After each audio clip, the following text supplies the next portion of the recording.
Voilà, bonjour chers amis de l'émission Parole de vie. Merci de nous rejoindre et merci de participer avec nous à cette émission de LMTV. Nous sommes tellement heureux et reconnaissants à notre Dieu d'avoir cette liberté de pouvoir partager avec vous l'évangile de Jésus-Christ, parole de vie, parole de foi. Parole de foi, parole de vie. La parole de vie, c'est la parole du Christ. Et cette parole de vie, elle suscite en nous la foi. La foi, c'est quelque chose de tellement important puisque la Bible dit que la foi transporte des montagnes. Si vous croyez, a dit Jésus, vous verrez des choses extraordinaires se passer. Aussi, le but de cette émission, le but de ce partage, c'est de communiquer des paroles de vie, des paroles de foi qui vont, dans votre propre vie, déplacer des choses qui semblent humainement indéplaçables, des choses qui semblent insolubles, des problèmes qui semblent irréalisables. Mais nous avons dans la parole de Dieu, dans la parole du Christ, une parole de vérité, une parole vivante, une parole puissante qui a le pouvoir de faire de grandes choses dans votre vie. Permettez-moi de vous inviter aujourd'hui à une lecture dans l'évangile de Marc, chapitre 2, verset 1er. Et voilà ce que nous lisons. Quelques jours après, Jésus revint à Capernaum.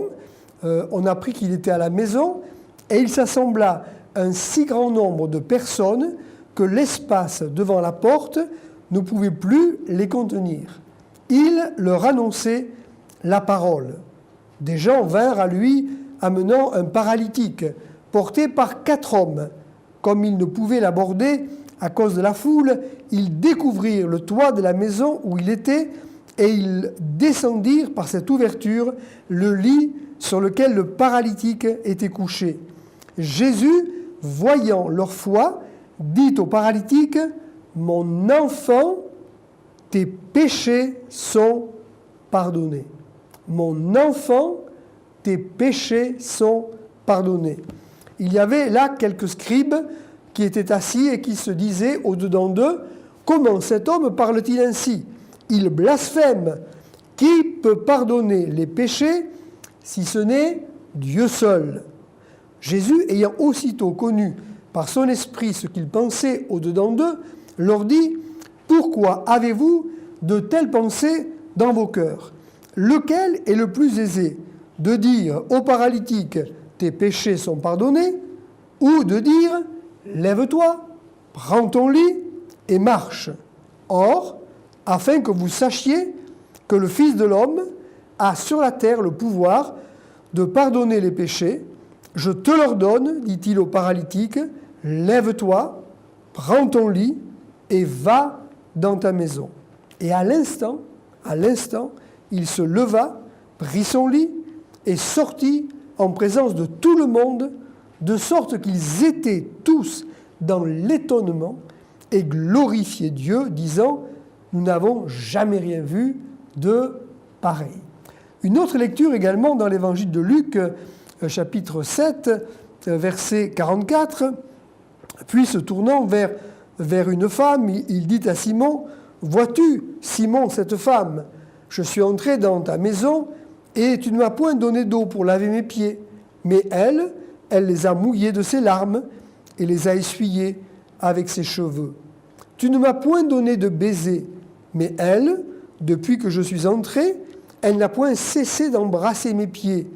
Tu n'as point versé d'huile sur ma tête. Mais elle a versé du parfum sur mes pieds. C'est pourquoi, je te le dis, ses nombreux péchés ont été pardonnés, car elle a beaucoup aimé. Mais celui à qui on pardonne peu, aime peu.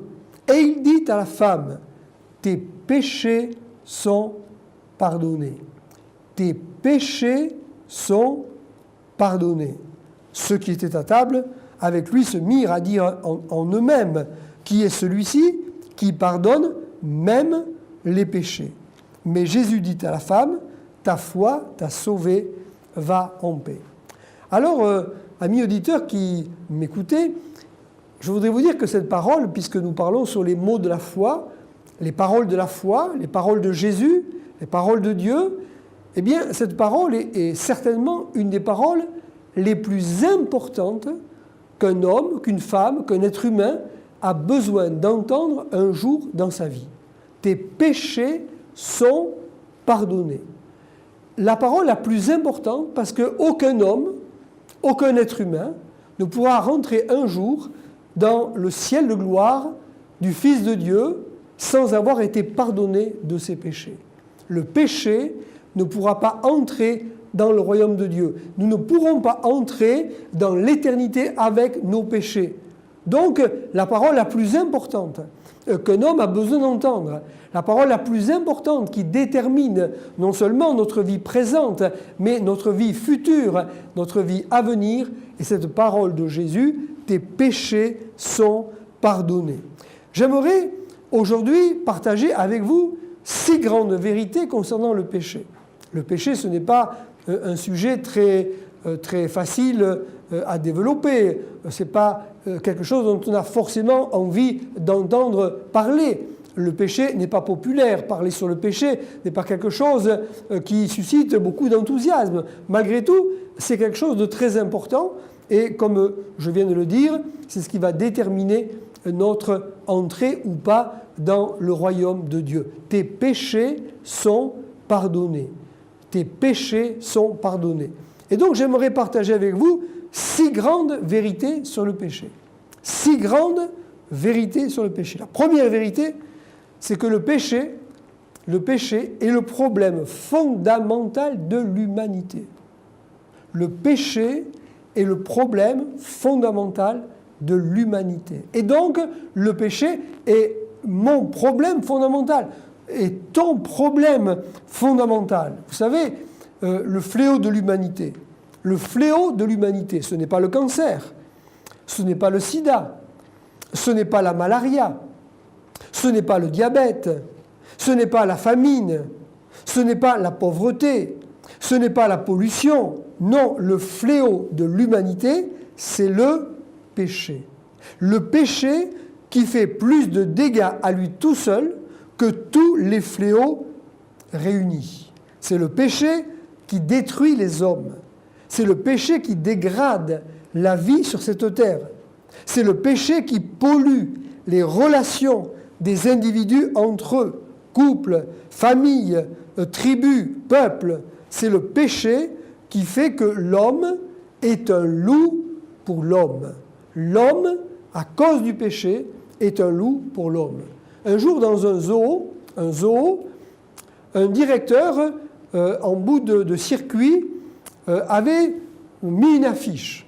Avant d'entrer dans un dernier endroit à visiter dans ce zoo, donc il y avait toutes sortes d'animaux, il y avait des lions, des panthères, des girafes, des rhinocéros, etc. Et puis, en fin de parcours, une dernière pièce, et en entrant, il y avait une pancarte qui avertissait en disant « Attention, là, vous allez vous retrouver face au pire prédateur de l'humanité.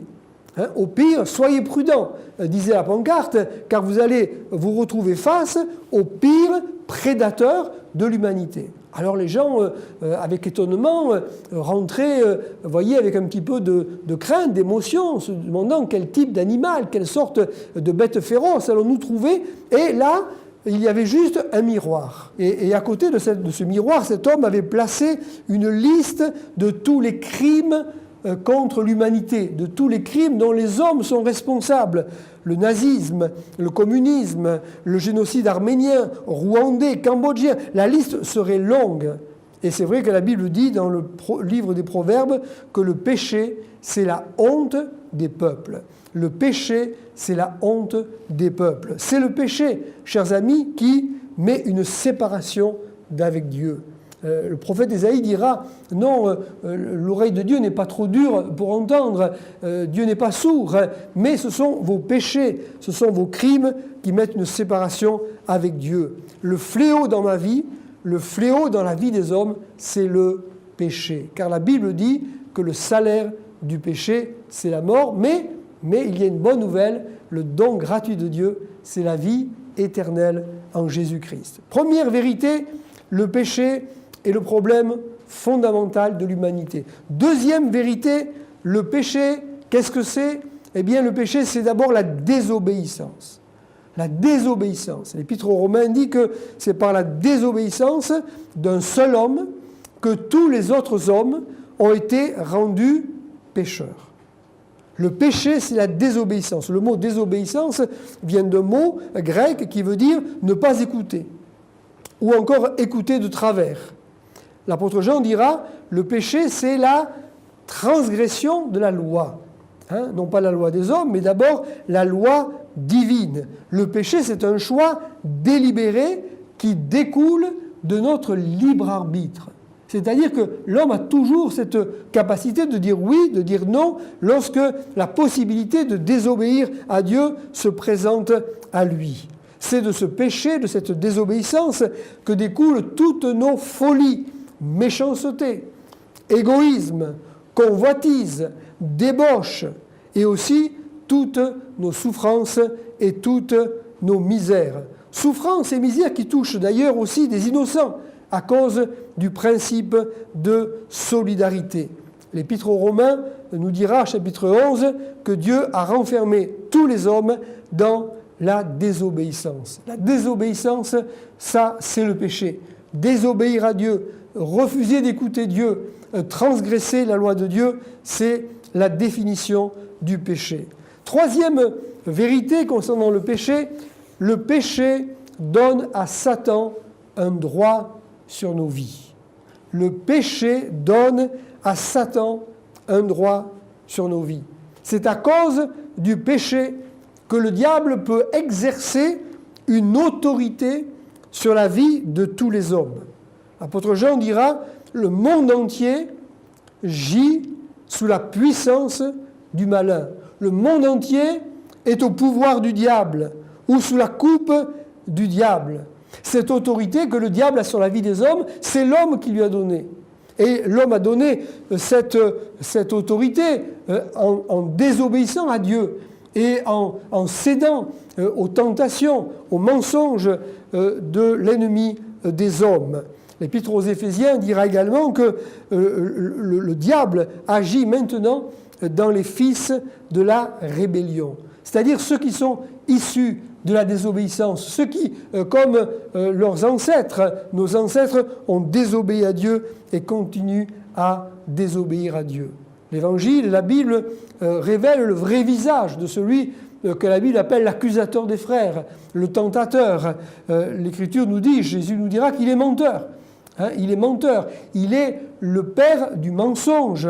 C'est lui qui induit les hommes en erreur, qui vient comme semer dans l'esprit de l'homme le mensonge sur Dieu, sur la vie et surtout sur les conséquences du péché, car la grande ruse du diable, c'est de faire croire toujours aux hommes que le péché est sans conséquence. Quand il est venu tenter Adam dans le jardin d'Éden, il lui a dit « Tu ne mourras pas ». C'est-à-dire que tu peux pécher, ne t'inquiète pas, ton péché n'aura pas de conséquences. Et l'œuvre du diable, c'est de séduire les hommes, c'est de masquer devant les yeux des hommes la réalité des conséquences du péché. Il est menteur, dit la Bible. Il est séducteur. La Bible appelle le grand séducteur, celui qui séduit. Et le mot séduire veut dire égarer, veut dire tromper. Il est capable de séduire les hommes, de leur faire croire un faux bonheur, de leur donner une illusion de bonheur pour les conduire dans la voie du mal. Il aveugle. Paul dira, si notre évangile est encore voilé, il est voilé pour les hommes de ce monde chez qui le diable a comme aveuglé l'intelligence. Et il nous aveugle, il nous empêche de voir les réalités spirituelles. Mais Jésus est venu pour nous ouvrir les yeux. Il veut nous entraîner avec lui dans la perdition éternelle. Voilà la troisième vérité que je voulais dire concernant le péché. Le péché donne à Satan un droit sur nos vies. Quatrième vérité que je voudrais dire, c'est que le péché est un compagnon inséparable. Le péché est un compagnon inséparable. Impossible de s'en dépêtrer. Impossible de s'en séparer. Il est comme un mauvais compagnon. Un mauvais compagnon. L'apôtre Paul dans le chapitre 7 des Romains, décrit cette situation cet état de péché qui nous colle à la peau. Maintenant, dira Paul, ce n'est plus moi qui le fais, mais c'est le péché qui habite en moi. Un peu plus loin, Paul dira, le péché est attaché à moi. Je trouve donc en moi cette loi, quand je veux faire le bien, le mal est attaché à moi. Le mal est attaché à moi. L'Épître aux Hébreux parle de ce péché qui nous enveloppe si facilement. Si facilement. Le péché, chers amis, nous colle à la peau. Déjà, bien avant l'apôtre Paul, le prophète Jérémie pouvait décrire cet état, cette situation, en disant, au chapitre 13, verset 23, « Un Éthiopien peut-il changer sa peau? Un léopard peut-il changer ses taches? De même, pourriez-vous faire le bien, vous qui êtes accoutumés à faire le mal? De même, vous ne pourriez pas faire le bien parce que vous êtes accoutumés à faire le mal. » Il nous colle à la peau, je dirais qu'il nous colle à l'âme. La cinquième vérité que j'aimerais souligner, c'est que le péché nécessite un sauveur. Le péché nécessite un sauveur. Jésus est venu pour nous sauver de nos péchés. Lorsque l'ange a parlé à Marie, il lui a dit, voilà, ce fils qui va venir, eh bien c'est lui qui sauvera son peuple de ses péchés. Ainsi, la Bible affirme qu'il y a un sauveur, il y a une issue, il y a un remède, il y a une solution. Le péché n'est pas sans remède. Et on pourrait croire, mais non, c'est pas possible, je ne peux pas m'en sortir. Non, il y a une solution, parce qu'il y a un sauveur. Un sauveur qui vient pour briser justement sur nos vies le pouvoir du péché. Et donc le pouvoir de Satan, le pouvoir des ténèbres. Et quelle parole extraordinaire lorsque Jésus peut dire à cet homme, tes péchés sont pardonnés. Jésus dit à cette femme, tes péchés sont pardonnés. Le mot pardonner, c'est un mot qui est vraiment intéressant parce que ce mot pardonner veut dire quelque chose de très fort. Il veut dire d'abord renvoyer au loin. Il veut dire répudier. C'est le même mot qu'on utilise lorsque un mari divorce de sa femme. Il se sépare d'elle. Il ne veut plus vivre avec elle. Eh bien, c'est le mot qui est utilisé dans le mot pardon. C'est une séparation. Et le Seigneur Jésus est venu pour nous séparer du péché. Le pardon, ce n'est pas simplement, voilà, tu as fait du mal, je te pardonne, voilà, c'est fini, on n'en parle plus. Non, c'est plus que ça. Il vient pour nous séparer du péché. Le mot également veut dire remettre une dette. Remettre une dette. Et nous avons une dette envers Dieu. Une dette que les uns et les autres ne sont pas capables de payer. Mais le Seigneur Jésus est venu pour régler cette dette et donc pour nous rendre libres complètement. Ne pas prendre quelqu'un comme son compagnon. C'est un petit peu ça l'idée de ce terme qui est utilisé. Je ne prends pas quelqu'un comme compagnon. Et ça veut dire que maintenant, par Jésus-Christ, je suis capable de tirer un trait, de me séparer et d'abandonner ce mauvais compagnon qui me colle à la peau. Cette notion de pardon, de libération, est une notion qui se retrouve constamment dans la Bible. Et la Bible témoigne de cet amour de Dieu qui vient pour nous libérer justement de nos péchés. Le prophète Michée, un prophète de l'Ancienne Alliance, pouvait dire « Quel Dieu est semblable à toi, qui pardonne l'iniquité, qui oublie les péchés ?» Quelle phrase merveilleuse, chers amis. Quel Dieu est semblable à toi, qui pardonne l'iniquité, qui oublie les péchés. Tu ne gardes pas ta colère à toujours, car tu prends plaisir à la miséricorde. Il aura encore compassion de nous. Il mettra sous ses pieds nos iniquités. Tu jetteras au fond de la mer tous leurs péchés. Tu témoigneras de la fidélité à Jacob, de la bonté à Abraham, comme tu l'as juré à nos pères au jour d'autrefois. Tu jetteras au fond de la mer tous leurs péchés. Voilà la grâce de Dieu, n'est-ce pas? Il a mis de la distance avec le péché. Le péché n'est pas simplement dans un petit coin caché. Non, la Bible dit qu'il les a jetés au fond de la mer et qu'il ne s'en souvient plus. Dieu est capable de pardonner nos péchés et de les oublier. Aussi, on comprend l'étonnement de ceux qui ont été témoins de cette parole extraordinaire qui diront « Mais qui peut pardonner les péchés si ce n'est Dieu seul ?» Cet homme-là qui est là, Jésus, dit à cet homme « Tes péchés sont pardonnés ». Et les Juifs qui sont là, qui entendent cette parole, réagissent. Ils disent « Mais qui peut pardonner les péchés si ce n'est Dieu seul ?» Et Jésus va pas seulement le dire, mais il va le faire. C'est pas simplement dire « tes péchés sont pardonnés », mais c'est une parole qui vient de Dieu, qui vient du ciel. C'est quelque chose de divin, qui est celui-ci. Diront ceux qui ont été témoins de la parole de Jésus à l'égard de cette femme, qui est celui-ci qui pardonne même les péchés. Le Fils de l'homme, dira Jésus, a sur la terre le pouvoir de pardonner les péchés. Le Fils de l'homme. À combien plus le Fils de Dieu? Le Fils de l'homme, Jésus, le Fils de Dieu, Jésus, a le pouvoir de pardonner les péchés. Quelle grâce, chers amis, et quel bonheur de sentir qu'on a été pardonné de ses péchés. À combien plus forte raison, aujourd'hui, nous avons cette liberté de recevoir aussi le pardon de nos péchés. La sixième vérité qui est importante concernant le péché, c'est que le péché nécessite la repentance. Le péché nécessite un sauveur, mais le péché nécessite la repentance. Il faut venir à Jésus, reconnaître notre état de pécheur, confesser nos péchés, lui demander pardon, croire en lui, en sa parole, et lui soumettre notre vie.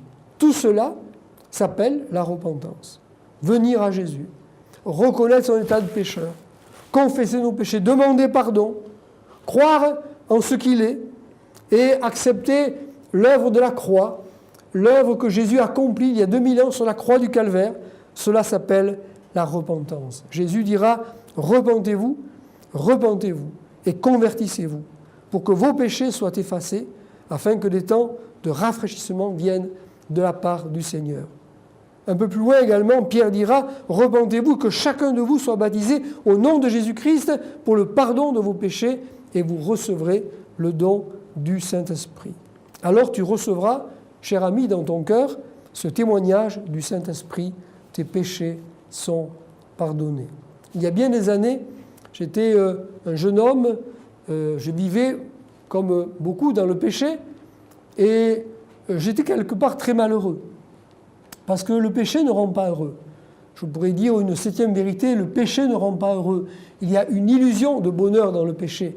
Mais souvent, le diable nous fait payer cher le péché. Je n'étais pas heureux. Et j'étais souvent même honteux de ma vie. Lorsque je regardais ma vie et lorsque je me regardais dans une glace, je n'étais pas toujours très fier de moi. Et j'étais malheureux. Et je ne savais pas comment me débarrasser de cet état de péché. Et souvent, je voulais changer.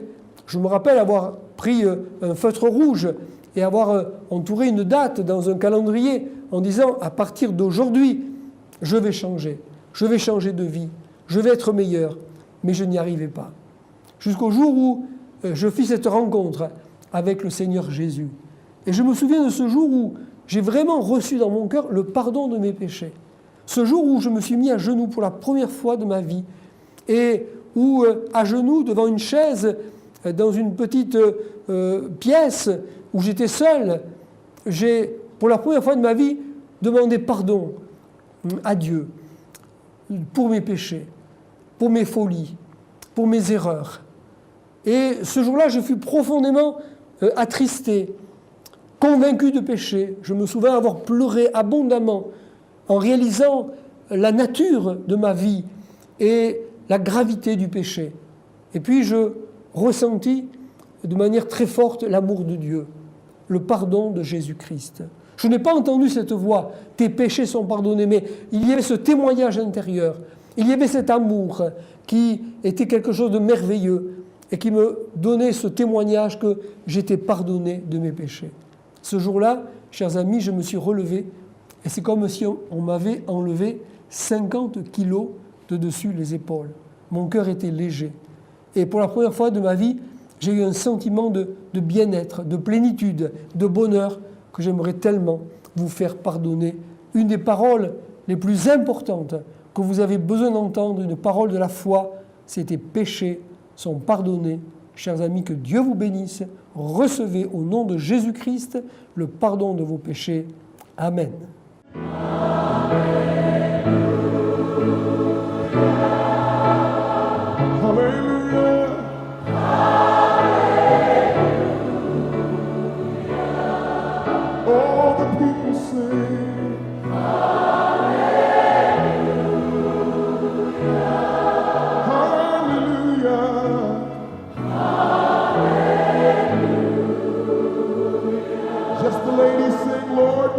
Ladies,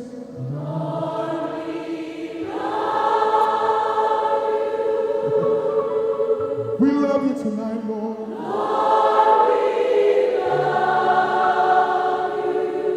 What more can we say but that we love you? From the bottom of our heart, from the depths of our soul, we love you. All the ladies say we love you.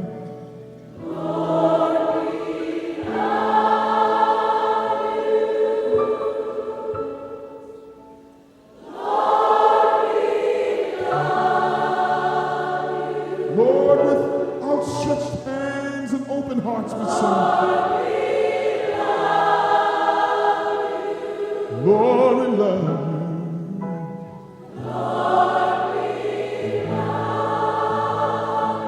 All the men sing, Lord, we praise you. Men sing, Lord, we praise